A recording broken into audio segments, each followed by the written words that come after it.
নমস্কার বন্ধুরা, আজকে চলে আসছি আপনাদের সাথে একটি গুরুত্বপূর্ণ খবর নিয়ে। আপনারা সকলেই জানেন গতকাল যে রাজ্য বাজেট হয়েছে তাতে একগুচ্ছ ঘোষণা করেছেন বিজেপি সরকার।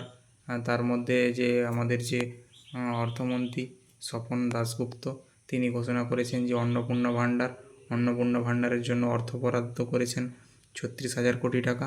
এবং যে বেকার যুবক এবং যুবতীদের জন্য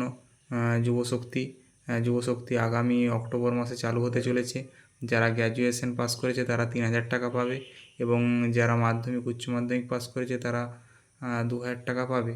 এর পাশাপাশি আরও জানিয়েছে যে যারা মহিলাদের জন্য 33% চাকরিতে সুবিধা থাকছে এবং 1 লক্ষ কর্মসংস্থান আগামী বছরেই, এই বছর 2026 সালে 1 লক্ষ কর্মসংস্থান হবে।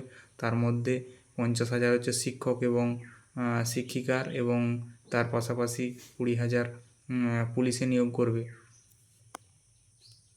এবং এরকম ভিডিও পাওয়ার জন্য আপনারা আমার চ্যানেলটিকে প্লিজ সাবস্ক্রাইব করবেন এবং পাশে থাকবেন যাতে করে আমি এরকম খবর প্রতিনিয়ত আপনাদের সাথে তুলে ধরতে পারি। নমস্কার।